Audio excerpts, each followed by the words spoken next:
Good morning, everyone. It's really a pleasure to be here at this moment, hopefully towards the end of this journey. And I'm here to talk to you about my research on humanizing marketplaces, the emergence of community in the sharing economy. And for the context of this talk, I want to define sharing economy as the set of organizations that enable the circulation or increased circulation of material goods amongst peers, as opposed to between businesses and customers. Now, the sharing economy has gotten a lot of press and a lot of controversy in the past few years. Though as a scholar, I find it particularly interesting because the term sharing and the term economy are in many ways paradoxical. Use the clicker. So let's unpack sharing. When we think about sharing, we think about something that happens with intimate relationships. We think about something that happens with family, with tribes, with members of community. And in many ways, sharing ties to a more commonly studied theoretical construct of community. Now, there's been a decline in this sense of community in the United States in the past few decades. Robert Putnam and Bowling alone talks about our decline in social capital. And we've seen a decline in general trust decade on decade on decade in the country as well.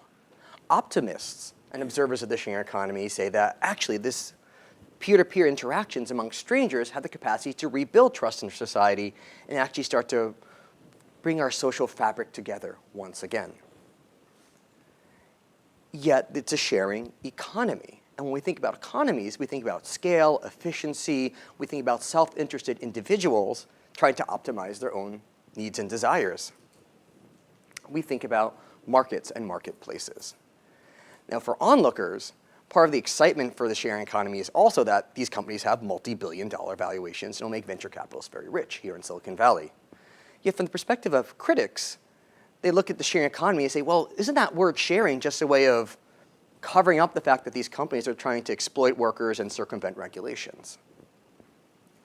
So practically speaking, sharing economy is a bit of a paradox. The name itself suggests some of the conflict. But also, theoretically speaking, communities and markets have been something that scholars have dichotomized and polarized since the 1800s. And more recently, behavioral economists like Dan Ariely talk about how market norms undermine community norms and social norms irrevocably. Harvard philosopher Michael Sandel talks about how markets and marketplaces and the idea of markets are destroying our communities, that markets are responsible for the loss of social capital in a sense that Robert Putnam is talking about. So embedded in these two terms and these ideas really is a big theoretical as well as practical debate that's alive in our society. Yet the reason I'm interested in the sharing economy is the greater promise of this sector is to bring those together. Can we actually see a case where we have the scale and efficiency of marketplaces, yet we actually see systems and organizations that can leverage the strengths of communities, things built upon trust, about relationships, around peers and individuals interacting with each other. So I'm going to explore that question in this talk today. Though before I actually get into the sharing economy, I want to ground us for a second in where I'm headed on this talk and in some literature. So I'm going to begin this talk with some theoretical context on something scholars call social exchange theory, and build that into a framework that I use to organize the organizations of the sharing economy. I then provide an overview of my methods and my research questions, and then a conceptual model that really structures and guides the conversation. I then walk you through answers to my research questions. The first two are primarily qualitative, the second two are primarily quantitative, and then I close with a conversation around implications outside of my case study. So theoretically, my research builds upon social exchange theory. And social exchange theory is what the name suggests. It's the social dimensions, the relational dimensions of exchanges. And the concept of exchanging one thing for another is as old as humans, really. Now, the serious study of social exchange began in the early 1900s. A lot of it was in Polynesia, in potlatch ceremonies in the Pacific Northwest, in rural France. And this evolved into a whole line of research in laboratory studies. And in this room, we have one of the great social exchange theorists who did a lot of those lab studies with colleagues. An important construct that emerged from social exchange theory is something called the structure of exchange. And I use that construct to help organize my view of the sharing economy, and then also as a way of informing and making sense of my findings. So when we think about the structure of exchange, we can go back to this line between communities and markets. And one structure of exchange that's more associated with communities is something called indirect exchange or generalized exchange. Now, in an indirect exchange system, person A gives to person B gives to person C gives to person D, and person D may or may not give something back to person A. It's uncertain. So one common instance of this in our society is blood drives, where I go and I donate blood, and I may or may not need blood at a future point in time. Maybe I leave with a sticker, and I usually leave, though, with a sense of having done the right thing. In the context of the sharing economy, a classic example of this is couch surfing. So in couch surfing, I will go stay with a friend in Milan, or I will stay with a stranger in Milan. I may then stay with another stranger in Paris, and someone may ping me 2 months later to stay in my sofa in San Francisco. I may or may not say yes. More common are direct exchange systems, which are typically associated with marketplaces. Direct exchanges are very simple. I give to Huggy, Huggy gives something to me in return. At that moment, the transaction is closed. So think about going to a Walmart and paying $10 and walking out with an ice cream maker. It's a direct exchange. Not a lot of trust is required outside of that moment in time. What I want to introduce in this talk is something that emerged from my research, which is really the importance of the frame of exchange. So in the context of this photo, you could think of the structure of exchange as the roads, the houses, the tangible things, and the structure and the frame of exchange as the lens, the filter with which we view this structure. So I define the frame of exchange as a social construction and interpretation of information presented by an organization, which includes language, symbols, signs, and other design elements. I'm going to give you an example of how frame of exchange can influence a structure of exchange. Now, Lee Ross and colleagues here at Stanford did a study looking at a prisoner's dilemma. A prisoner's dilemma is a game in which we as social scientists love to study, by the way, in which there's a more cooperative outcome and there's a more competitive outcome. Now, what Ross and colleagues did is they had participants come in and play the game, and in one instance they called it the community game. In another instance they called it the Wall Street game. Now, they found that just because it was called the community game, participants behaved in a very different way. They were significantly more cooperative than in the Wall Street game. So that fits with an instance of framing by my definition. So the two poles I look at with regard to framing are a more communal frame on one end, and then it's actually a gradated spectrum to a more transactional frame. So let's put these together. As Len mentioned, I'm a former consultant and an academic, so we love frameworks. On the top, we have the structure of exchange, direct and indirect. And along the side axis, we have the organization's frame of exchange, from more communal to more transactional. And we can populate this, in the case of this study, with examples from the sharing economy. So as talked about, in the lower right-hand corner, this is a familiar space where we have Couchsurfing and other organizations that are generalized exchange systems, but also a relatively strong sense of community and identity. To be a Couchsurfer, there's a sense of belief, sense of shared values, a lot of trust that's built and established. Couchsurfers hang out with each other all the time, even if they're not sleeping on one another's sofas. There's a shared identity. On the upper left-hand corner, on the other extreme, we also have a lot of common instances. So think about eBay and Craigslist and perfect peer-to-peer marketplaces that are massive at scale, but are very transactional in nature. There's not a lot of relationships built in those circumstances. You then look at further down the spectrum, you have companies like Airbnb. So Airbnb is a direct exchange system, but that has a mission of creating a world of belonging.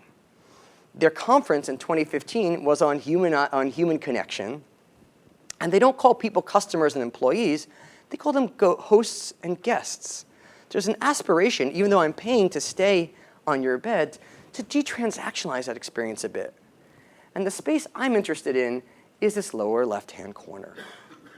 This area in which we have the benefits of scale and from a direct exchange model, but with a lot of the benefits we also see from a more communal frame. I picked the case of Yurtle because I find that, aspiration at least, is at that edge or frontier. I call it a frontier case, in fact, because it's a direct exchange system, but it's actually at the frontier, at least from what I've observed, of organizations trying to bring about a more communal frame, which makes it an interesting case study. It's really challenging that polarization we talked about earlier. So let's talk about Yordle just a bit more. Yordle's a lot like eBay. It is an iPhone-based app for swapping used goods. So you take a picture of your used good, you post them on the site, and then someone who's interested can scroll through them. In this case, someone was searching for boots, but people will post houseware, child's clothing, electronics, iPads, anything that's shippable by mail. Then similar to eBay, you see the item. In this case, it's an auction. They also have a fixed price, get it now option. And with that, you say, yeah, I'd like to make an offer. I want this item. And if you win, you pay a shipping fee, a couple of dollars, and then it's shipped straight to your house. One interesting distinction for Yordle versus eBay, though, is it operates on a system of internal currency, which at the time of my study they call credits. So instead of using dollars, they have this credit system, which doesn't really peg or parallel to the dollar very easily.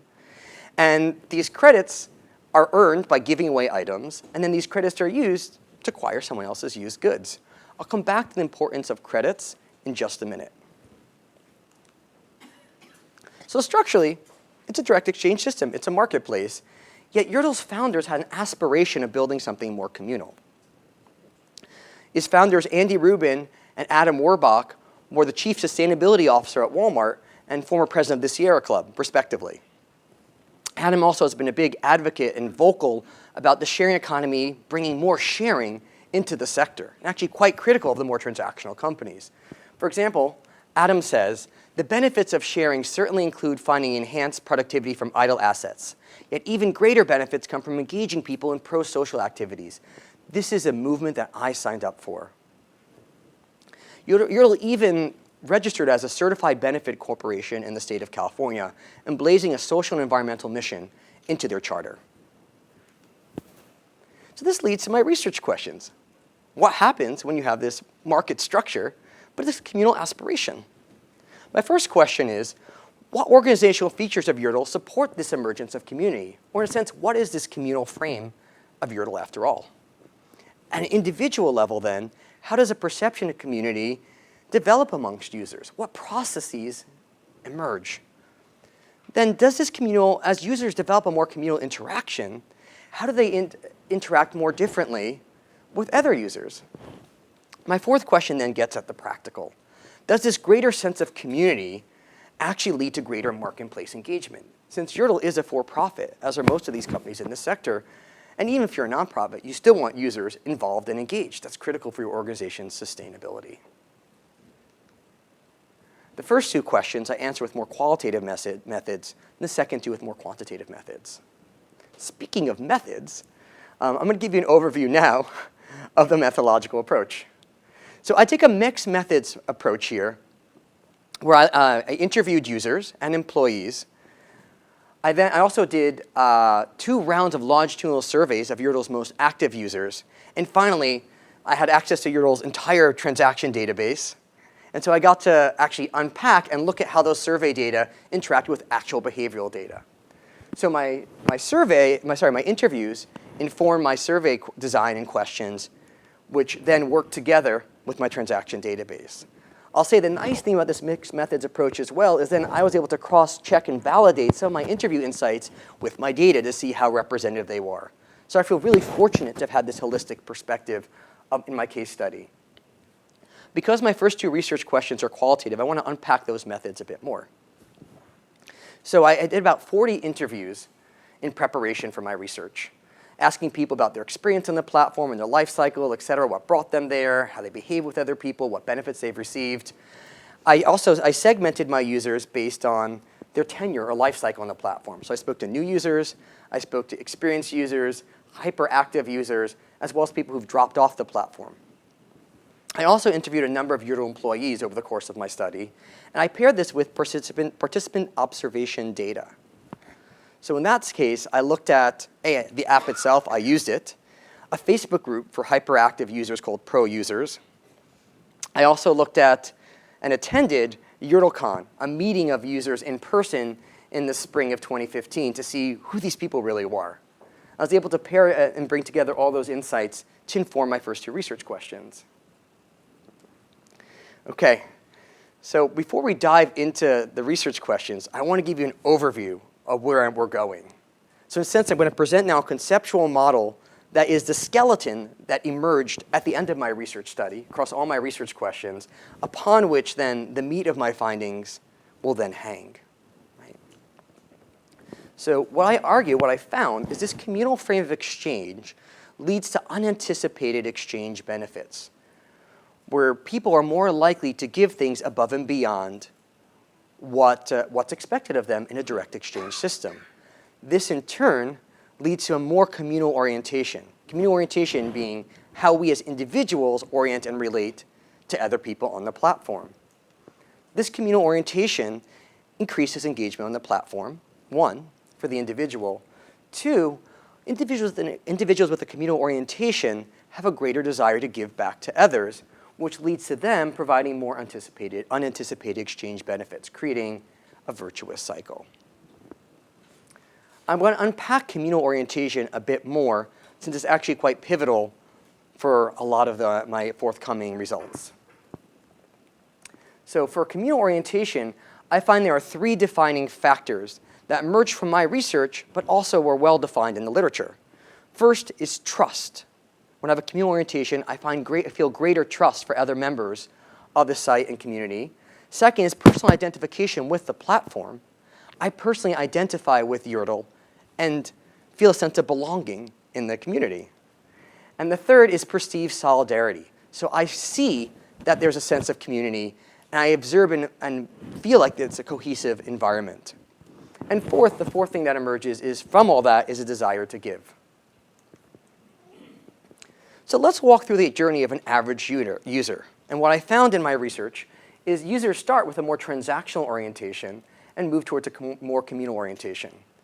I looked at 3 categories of users. Again, new users, experienced users, and then this group called pro users. And pro users are actually defined by Yurtle as someone who's had at least 50 successful exchanges, has a reasonably good rate of exchange, they follow through on their exchanges, and finally they're invited and initiated into a Facebook group where they can talk to each other more. New users enter Yurtle with quite a transactional frame of mind from those I've interviewed, and it's not surprising. Most of them came through Facebook ads that said, click on this link and get free stuff, right? So I'm coming to this site looking to take, as reflected by the quote from this user. Free stuff, awesome. Yet something changes over time. And when you talk to pro users, some of them are quite baffled by the journey they've had. Here's one instance. I was never looking to get involved in something like this. I'm a successful guy, a VP at a major bank. One day, I randomly found the app. I did a few transactions and then realized these are real people who are thanking me for stuff and they're being appreciative. And things became self-reinforcing. It was like I worked my way up Maslow's hierarchy of needs, and now I'm part of a bigger society. Yurtle has changed me. I'll add that this particular user actually met his future wife during the course of my interviews and study across the country, and they were getting married during my interviews. Now, while not every pro user meets their future spouse on the platform, these sentiments are not atypical. 97% of pro users perceive Yurtle as a community. 84% feel a sense of connection to other users on the platform, and the majority trust Yurtle users more than the average American. So there's something bigger that's going on here. Now let's get into the research questions. What is Yurtle doing? What is this communal frame that I've been talking about all morning? So to unpack communal frame of exchange, there are 3 dimensions that I identified that emerged from my research. The first is Yurtle create a culture of real people. There's something fun, lighthearted, and almost unprofessional, anti-professional, in a sense, about Yurtle's culture. All emails come from a person at Yurtle. They may include poetry, emoticons, or other fun imagery or stories. Yurtle also used Jiro Yurtle and other characters to help animate the story of Yurtle and humanize the experience. And they call people, for example, givers, not sellers on the platform. Very subtle language choices. early on in Yertle's history, they also had a big campaign around sharing, really trying to frame what was going on as sharing. I remember walking through Dolores Park in San Francisco, and there was this Yertle truck asking, what do I have to share? A second element of Yertle's communal frame is the lack of a rating system. Now, this may seem counterintuitive to you, as so many of the sharing economy companies say rating systems are the secret to trust, right? If someone has 79 reviews and 4.9 stars, I trust them. But actually, my research, my findings, and actually the literature in social exchange theory suggest the opposite, that you need a little bit of risk, a little bit of uncertainty for trust to come out of an exchange. If I'm pretty certain I'm going to get what I'm promised, not much trust is required there. It's a risk calculation. And actually, the risk I'm not going to get what you promised me is pretty darn low when you got all those reviews.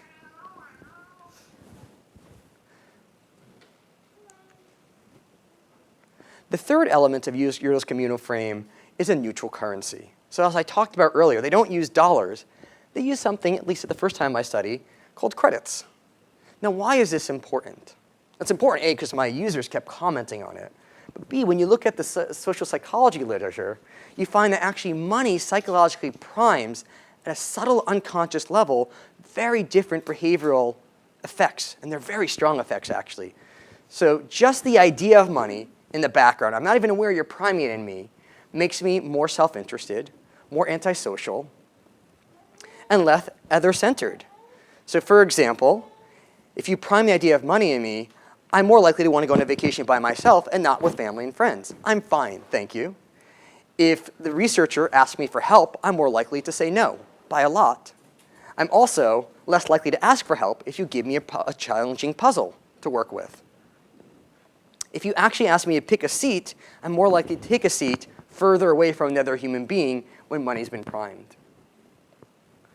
So in a sense, Yertle it's a competitive transactional frame that Yertle's not activating when they don't mention credits. This is reflected in my interviews, but here's one instance. I really don't see the site as having monetary value at all. It's trading. I value things differently when money. It's more of a gut feel. In fact, even new users said, it's karma points, it's funny money, it's something different. Now, I want to generalize for a second beyond Yertle, because what I described are features of Yertle, but they actually have analogs that apply to other direct exchange systems. And in fact, very close analogs that apply to other indirect exchange systems as well. Now, this is important because Linda Mollman colleagues in 2007 looked at these three elements of indirect exchange systems and showed each one of them individually was associated with greater solidarity. Recall, solidarity is one of my key measures of communal orientation. So in a sense, what Yertle's doing is they have a frame of exchange that mimics, in some ways, the frame of a generalized or indirect exchange system, which has been shown, at least in lab settings, these similar elements to produce greater solidarity. On to my second research question. At an individual level, how does this perception of community develop amongst users? What are the dynamics on the site? And I argue that the mechanism happening here is through unanticipated benefits of exchange. Now, I'm going to contrast these to anticipated benefits of exchange. An anticipated benefit of exchange, at least in a direct exchange system, is I give you the shoes, the boots that were promised in good condition when promised. That's what's expected. Anything over and above that is an unanticipated benefit of exchange. And I identify two unanticipated benefits of exchange. The first are emotional benefits.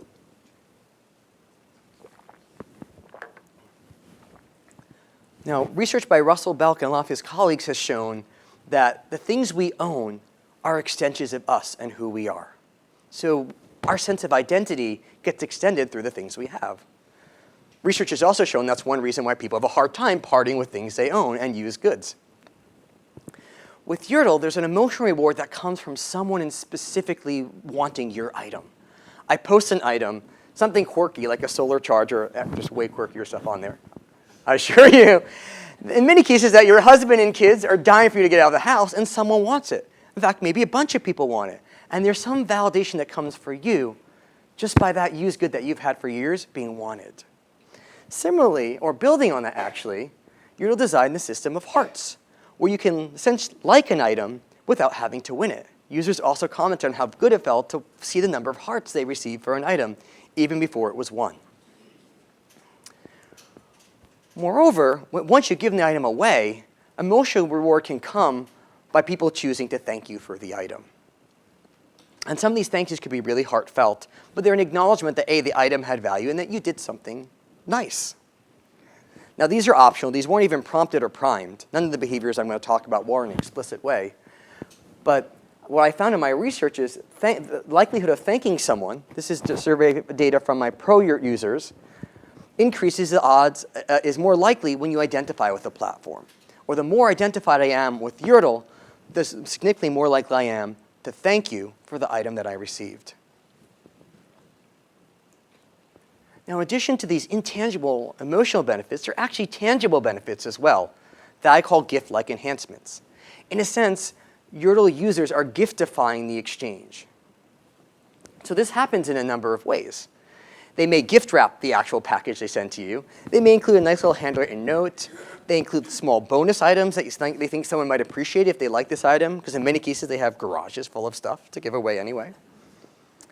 But the effect of this, going back to the theory, is taking this direct exchange and adding indirect exchange elements onto it, right? I gift wrap an item for you. I include free bonus gifts or a note, etc., and you may or may not choose to pay that forward and pass that on to another person.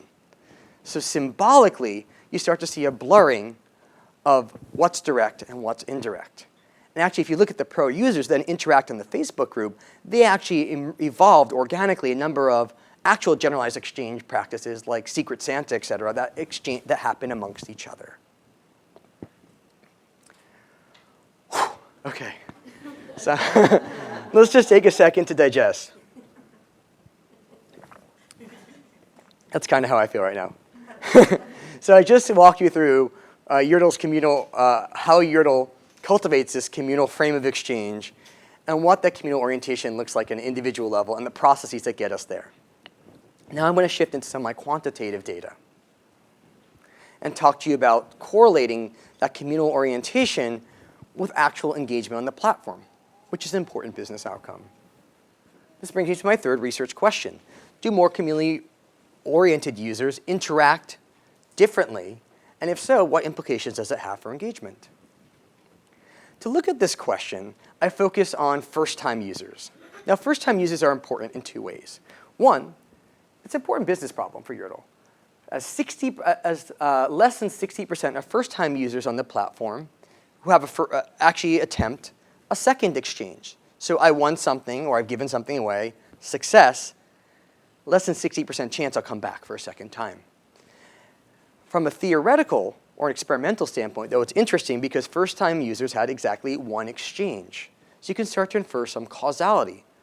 If you control for a number of other factors, you can start to correlate that experience with an effect.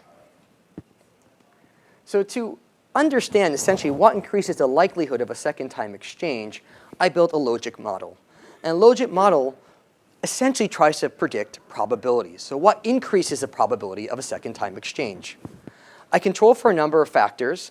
For the first-time user, I control for their gender, how long they've been on the platform. I also control for other external changes, seasonality, et cetera, by including a dummy variable for the week number.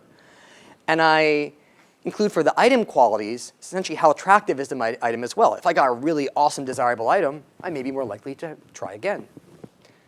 I also try to control for anticipated benefits by limiting my analysis to only items that were successfully delivered. In a sense, those anticipated benefits then have already been received by everyone in my model. This then leaves me with unanticipated benefits of exchange. As discussed earlier, these unanticipated benefits are not really delivered by new users. It's something you learn over time as you get more experience on the platform. So these should be correlated with site experienced. I also look at gender of the giver of the item as well, because some research has shown that that women in particular, are more likely to have a communal orientation in an exchange. Women are often more trusting or trustworthy in exchange, and women have a more interdependent relational sense and conception of themselves as well. So let's look at the results. For those interested, you're welcome to look at this table, but I will just point out that most of my controls are significant, and as expected, I find that more experienced users, exchanging with a more experienced user in your first exchange makes you significantly more likely to persist on the platform. And also, exchanging with a woman makes you more likely to persist on the platform as well. Another interesting finding from this is that, in general, women are more likely to persist on Yordle over time. And so the site actually moves from relatively mixed population to 85% women by the time you get to the pro user group. So what I've demonstrated with this study, this logit model, is that the receipt of these unanticipated benefits of exchange for a first-time user leads to greater engagement on the platform. I looked at this for more mature users as well and found a similar dynamic. When you exchange with a more experienced partner, you're more likely to persist on the platform on the margin after that transaction. This then brings me to my fourth research question. Does this greater sense of a community lead to greater engagement in the marketplace? So, fortunately for me, a natural experiment emerged in the middle of my study, after I've collected all that qualitative data I explained, but before my second round of surveys. So users logged onto Yordle's app, and they found this. Pricing just got easier. 1 credit is now 10 cents. Now, nothing structurally changed. Direct exchange system, intact. Internal currency, intact. All they did is call the credits dollars now, and they recalibrated them, rescaled them, so it became easier to price. Because new users came on the app, and they said, wow, it's really hard to price an item. So they want to actually peg it more closely to a currency we were familiar with. But I just explained that there's a psychological implication of the idea of money in our society. So what does that do? That changes this neutral currency in my communal frame. Furthermore, they also allowed people to buy credits. Now, due to inflation, credits are actually pretty expensive, so almost no one bought credits. So it's really just the idea of knowing other people were buying of credit, had the ability to buy credits. You still couldn't cash them out. In theory, you could buy them. Again, reinforcing this sense of a more transactional frame of exchange now. And finally, there was a small instance in which Yordle had leaked extra credits to its users.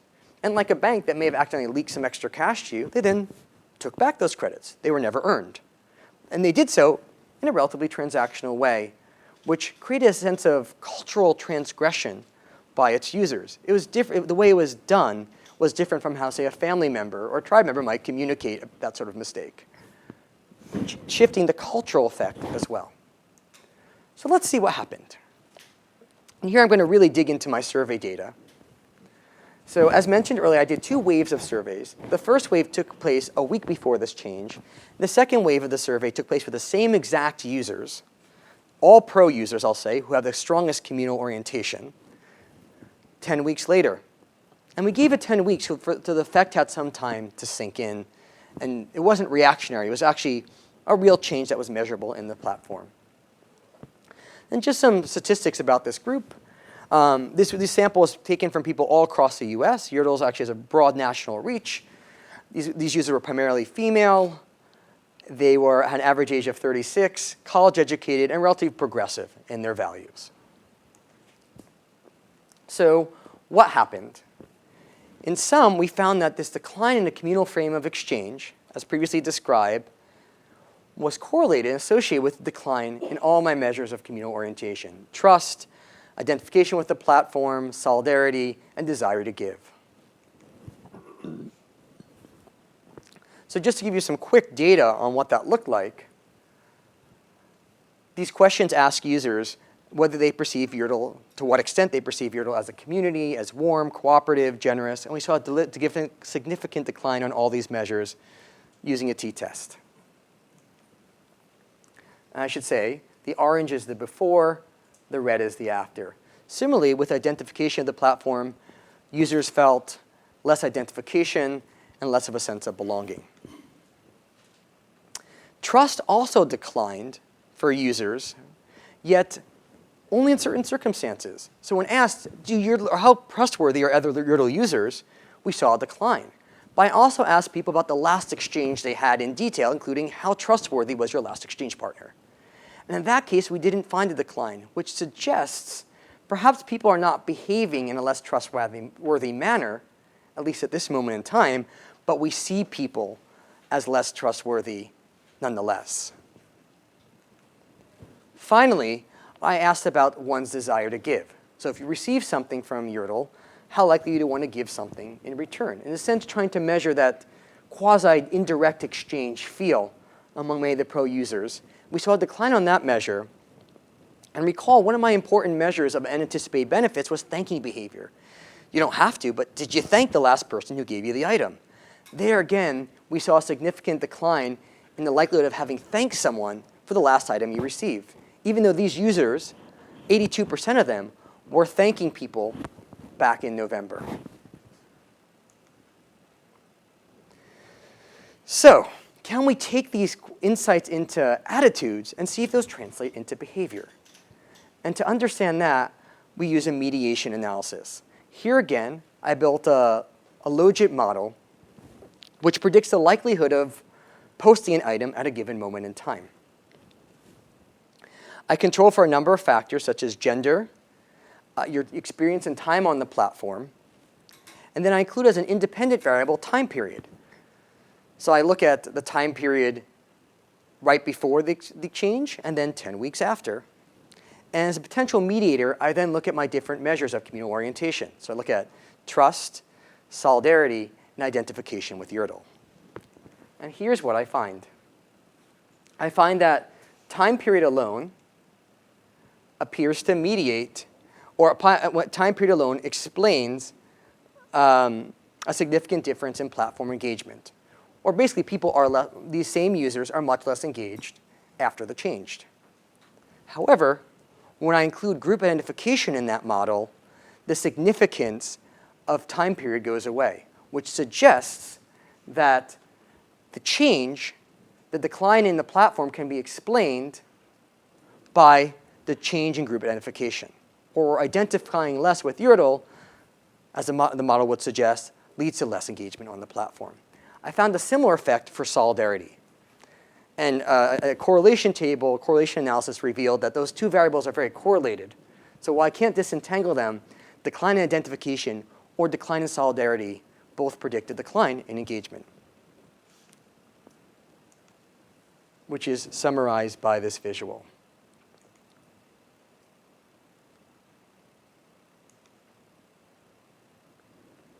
Okay. So let's put this all in context. Let's take a step back. What does all this mean about this one case study, this one company, Yordle, for social exchange theory, for markets and communities, and for the practitioners out there in the world? So when I started this talk, I talked about all the exciting research that's been done in the past few decades on understanding direct and indirect exchange systems. And up to this point, that really has been one of the main axes of thinking about exchange structures. In this talk, I introduced and talked about the importance of thinking about a frame of exchange alongside an exchange structure. Because the interesting thing at Yordle is when those two interact, what happens? One thing my research suggests is actually the line between direct and indirect exchange is a bit blurrier and can actually become blurred over time as organizations scale. I'll suggest it can also go the other way. Many critics say couchsurfing is starting to look a little more like a direct exchange model. But in the case of Yordle, what we saw happen is for particular users, they entered with a more of a direct exchange mindset, but they started actually perceiving it a little more like an indirect exchange system. They framed it that way, and they started behaving that way. They introduced generalized exchange behaviors and then whole generalized exchange mechanisms amongst the pro users. Now, this isn't wholly new. If you look back to Malinowski, the Kula ring, the work by Mouse and others back in the early 1900s, there's a lot of work on the layering and embedding of direct and indirect exchange systems. And that actually led to this whole stream of lab-based research.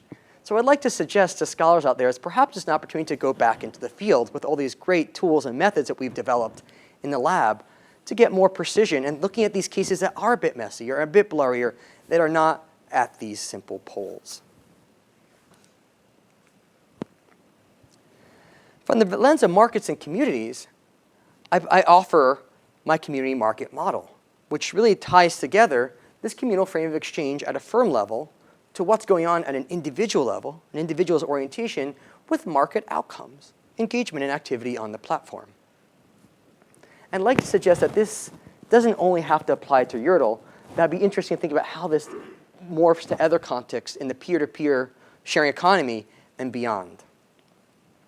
Also, I started by talking about how a lot of research has polarized the idea of community and the idea of markets on a spectrum. I'd like to suggest that communities and markets can be a bit closer than we think. And in fact, in the real world, there's a lot of instances in which those two blur, where communities and markets get closer. And rather than necessarily being antagonistic, they can actually be synergistic. In the case of YORTL, we saw the ways in which a sense of community really created trust, solidarity, values, and motivation for engagement in their marketplace. And the marketplace actually was the very lifeblood by which the community emerged. Without YORTL's market and processes of exchange, there wouldn't be a community. And in fact, even with all these generalized exchange processes, they're all layered on top of the vehicle of the direct exchange, of the market, of giving and receiving things. Another finding from my research is currency, money, and markets are not the same thing. And looking back at a lot of seminal papers out there, when they talk about market norms and market ideas and market this, they're actually talking about money and the idea of money. And it's actually really hard to parse out in some of these papers, in top journals, what's the effect? Is it market, is it structural, or is it the idea of money that's in your organization?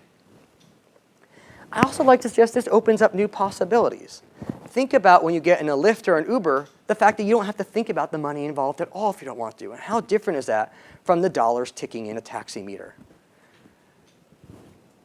I think this area is an area in which marketplaces, where money is not coming active in our mind, and where new currencies exist that aren't the dollars, that's a place where we're seeing innovation at the moment, and I think there's potential for more innovation.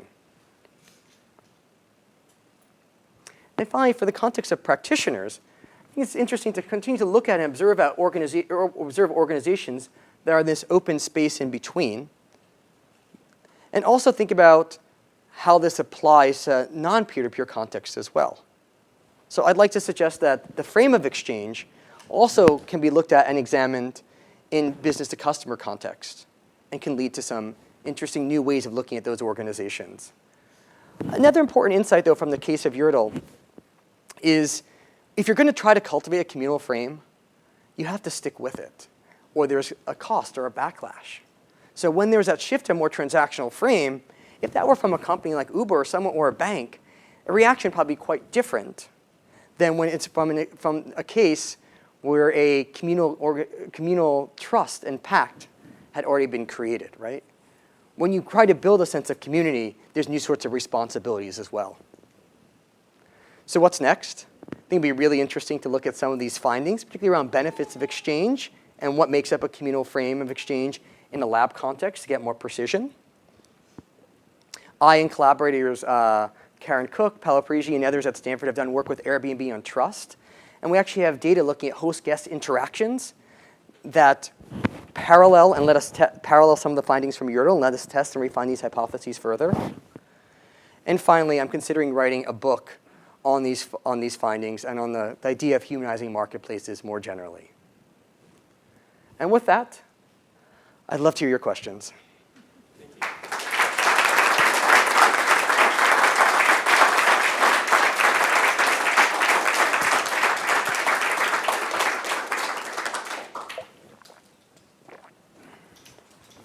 Oh, do I pick people?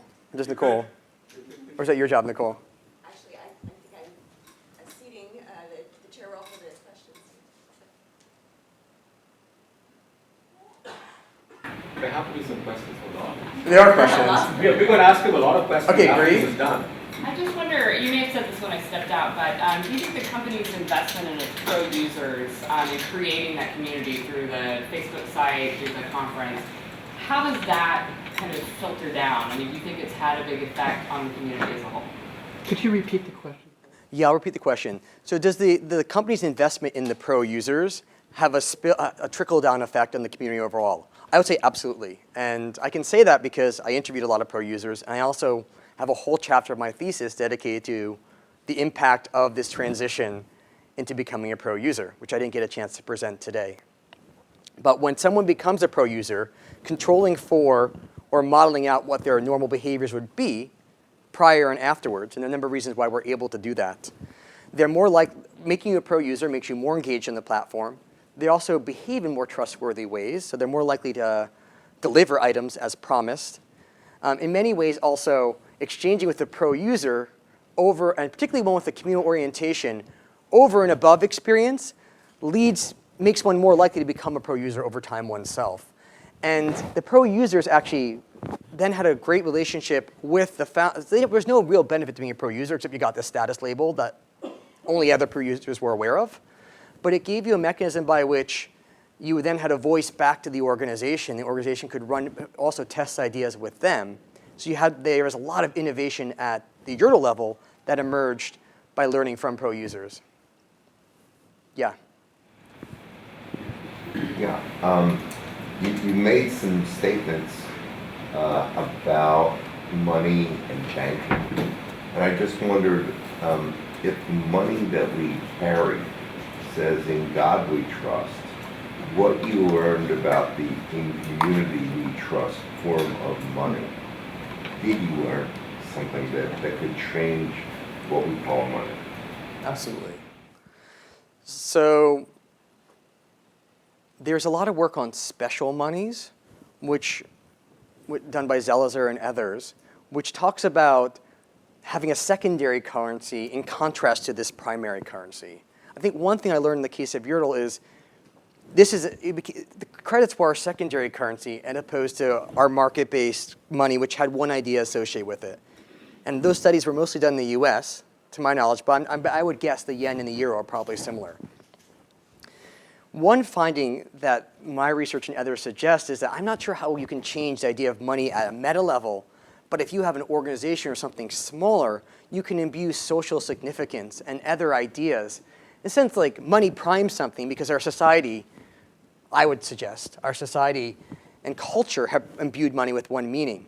You can imbue a currency with another meaning, and that's what was happening with Yurtle. When you start calling it giving and trading and sharing, then users start talking about swapping credits as I'm exchanging, I'm giving things away. They forget that, in some ways, they forget to themselves that they're giving away credits or giving away an item for credits, right? They view it as, I'm giving away this item and I have the capacity at some point maybe to get items in the future, at least for some of my pro users.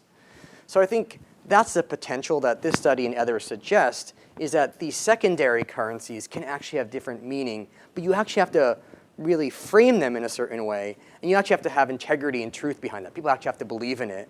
And new users, this was Yurtle's challenge, new users need a process by which they actually believe in that frame as well.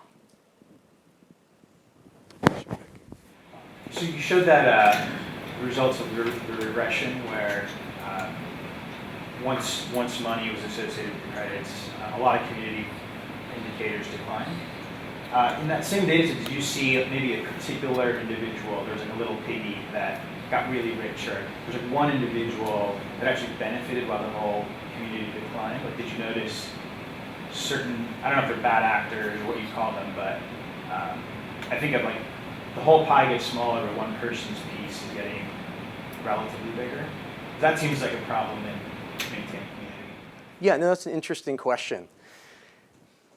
So I will say what I looked at overall is, first of all, those are all attitudes, right? Those are all attitudes.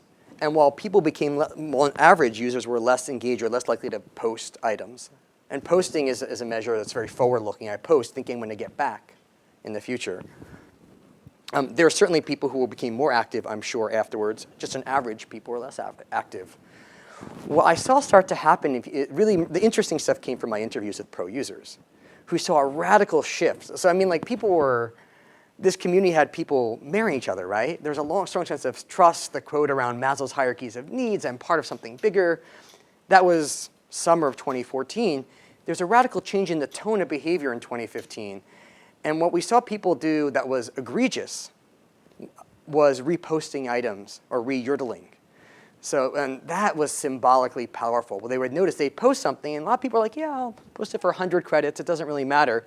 Then someone would win the item and repost it for 400. And then you'd see it. And then that would be raised on the Facebook group and say, this person just reposted my item for 4 times what I offered it for. I thought money doesn't matter in this community. And you start seeing more and more of that. I heard about more and more of that in the interviews. And things, or people would ask for emotional support, and they wouldn't get it. And so I think that's really what at a community level, little things like that, like people who you think are part of your community, exploiting something you gave away to them to get more credits, is what starts to happen from a transactional standpoint, where everyone's trying to optimize their utility functions, right? I found really interesting your comment about the gender aspects, that females were more likely to participate. Do you have any additional thoughts around this and why that is, and implications for that, for instance, for brands that maybe cater more towards female products than towards male products? Yeah, no, it's a great question. The reason I don't talk about it a lot is actually I don't have a lot of great data to answer it. No, but it's a great question. First of all, that would be really interesting in a lab study, and there's actually not a lot of work done on gender in exchange systems. I mean, I was lucky enough to finally find some papers in the US and Taiwan that show actually women do generally have a more communal frame of exchange, but what does that really mean when you put them in a system and different types of systems? What I hypothesize is going on here is that women are generally more communal, and on average, they have a more interdependent relational way of thinking about themselves and relating to others. And so perhaps they value Yodel more, perhaps they're more likely to behave in a communal way and build relationships. Perhaps you could also argue that the platform is full of a lot of used jewelry and like clothing, and maybe that's just stuff women are more drawn to. I'm not sure what the explanation is, but I do think there's something I'm not sure, we'll put it this way, I'm not sure if Yodel were 80% men, that you'd say these same emergent behaviors that are quite as communal. And that's a really interesting experiment to run in a future study. Karen? Do you know anything about the employment status of the women on your site? Yes. So I would say the women in my, and people in my survey, I should have a backup slide on this. Let's see. So only 40% of my pro users work full-time. Now I would say that's not necessarily true for every person on Yodel, but those who are active enough to become pro users and active on the Facebook group and hence took my survey, a lot of them don't work full-time, some of them work part-time. And so this is kind of, if I talk to stay-at-home moms in rural Kentucky with 4 kids, this is a community. These people, swap their kids' clothing and things like that with her and save her a lot of money when her husband's the sole breadwinner. Yeah? So it's not just about the orientation? No, it's true. It's not just the orientation. These are also a particular group of women, at least who answered my survey.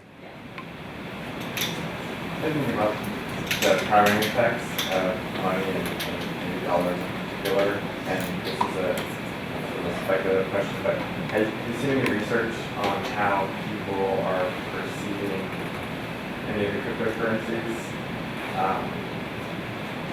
differently, and are they seeing them differently than US dollars?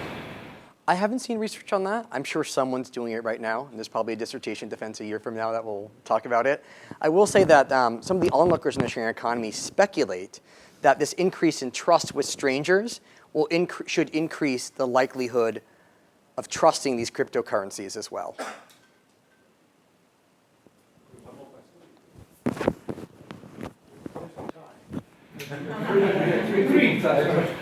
I guess my question, Michael, is about the economic impact to the company that you studied. So what did you see happen as this change took place from more communal to less? So it's hard to parse out because of seasonal issues as well. It's hard to really control for just normal changes and fluctuations in the platform. What I'll say is that the pro users became less active. And from what I saw in the month and a half following, new users were no more likely to persist on the platform than they had been, or to post an item, for example, than they had been prior to the change. So it looks like new users were unaffected, which makes sense. They don't really have this communal orientation yet.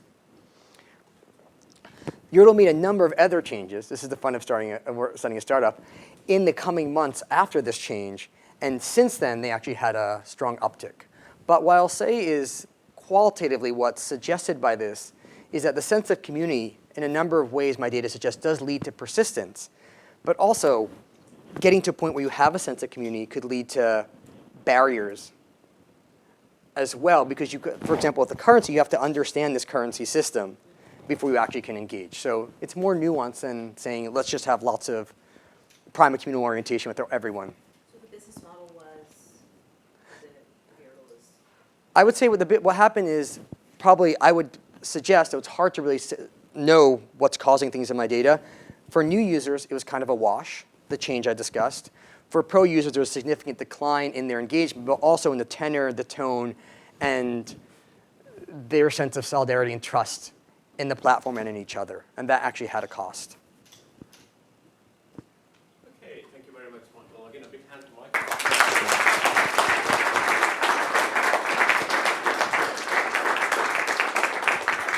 So I just want to let the audience know that we'll be back. The committee is going to be meeting up in a different room and asking some questions. Thanks a lot for some of the questions that you asked, because some of them were the questions that I'm asking as well. I have some quick acknowledgement slides. Go ahead. Okay. They're fast. Very important. Take the time to do it. Okay. So this is my moment to acknowledge and say thank you to the people who have supported me through this process. Many of whom are in this room today, and many of whom I've met through the years. So first of all, thank you to my committee and to my chair. I made that, Huggy. It's been blazoned in my memory. So let's start with you, Huggy. First of all, thank you to Huggy. I've known Huggy since 2009 when I took his human resources course, which I later was a teaching assistant for. And I distinctly remember many in this room who did their MBAs with me may remember as well, his class on stars and organizations where he wore a pirate hat. And I will never forget, and I just thought it was also so perfectly Huggy, because Huggy is a renegade and a rebel in the most wonderful ways. And I appreciate your care, your mentorship, your wanting to help me in so many ways throughout this journey. And I think something I really learned from you was how to slow down, particularly coming out of the MBA, to think deeply, to ask deeper questions, to kind of take a more thoughtful, meditative approach to research. It's not all about running and doing and doing. It's about sitting quietly and watching as objectively as possible. And also challenging the norm as well. And something Huggy has really pushed me on is, I saw the rosy sides of Yodel, but can we talk about what else is going on? Besides, was there a downside to this community? Is there a shadow, which he so elegantly often points out in his own research? I want to thank Baba as well. Baba, thank you for stepping up to be my co-lead advisor. Baba also just keeps inspiring me with his ideas and his mind and the way he works and thinks. You taught me so much about psychology, about designing experiments. And even though, as Len talked about, our year-long research on food and then on strangers actually didn't have any results, I'm realizing I learned a ton around experimental design and methods and ways of thinking that have influenced things today. So you just inspire me, and sometimes I'm just like, I'm in a block, and I need to channel my inner Baba. How do I step out from being here to thinking things here and then here and then here at the same time? Where's Len? Len, thank you. I mean, Len was kind enough to talk to me when I was just applying to this PhD program. And Len has seen me through so many evolutions. And whenever an issue arose or if I had any questions, I'm like, what the heck just happened at that committee meeting? I could turn to Len, and Len could help me make sense of things. I could always count on him to give me feedback on my documents, for helping put things in perspective as well. I feel like the mantra I'm leaving with from Len is focus, focus, focus, which was so necessary in every sphere of life to get to this stage. So thank you, Len. And to Karen. Karen, thank you for joining my committee, for inspiring my research interest in social exchange theory, for pointing me to literatures and scholars and ideas I never would have thought about before, for asking really good questions, for being such a calm presence on the committee meetings. I know you're super duper busy doing so many things for the world right now, and I appreciate you showing up early, generally, for my committee meetings and helping me with this research and also with the really fun Airbnb study as well. I would never be thinking about my questions in the same way had I not taken your class and then had the pleasure of working and meeting with you. And thank you to Nicole for stepping up to be my chair. I couldn't think of a better person to be here, who I've known throughout the E-IPER process, who I've really admired in your work and the way you've asked questions and guided students in the past. And you've been such a beacon in this program as well. And I'm just really grateful to have you present. I also want to thank 3 people who are not in the room, who've been my coaches. To Emily Polk, who has really helped me write the dissertation. She's a coach here in the School of Earth Sciences. To Ravi Pillai, who's at the business school, has given so generously to help me understand statistics and modeling and really make sure I'm talking with integrity about my data. And to someone who's helped me, Jenna Starkey, who's helped me as a life coach plan the rest of my life for this journey to unfold. I want to thank the funders through E-IPER that have generously helped support me in making this research happen and feeding myself and in really enabling interdisciplinary research and new questions to be asked. And there's just so much generosity in this program that I'm grateful for that really planted, money is not a problem. I don't want to say that in my talk. Money has planted the seeds by which these questions and inquiries could emerge. Thank you to the E-IPER staff. Thank you to Jen, who's been here so many years by my side, who handed me a form today that needs to be signed because I didn't think about it. I want to thank the 3 directors who've been with me on this journey, Deb, Sue, and Helen, who've helped me at so many moments on this course of time, to Anjana, to Ben, to Peter, to Pam, who really at an institutional level have created so much support and structure that I've been able to rely upon.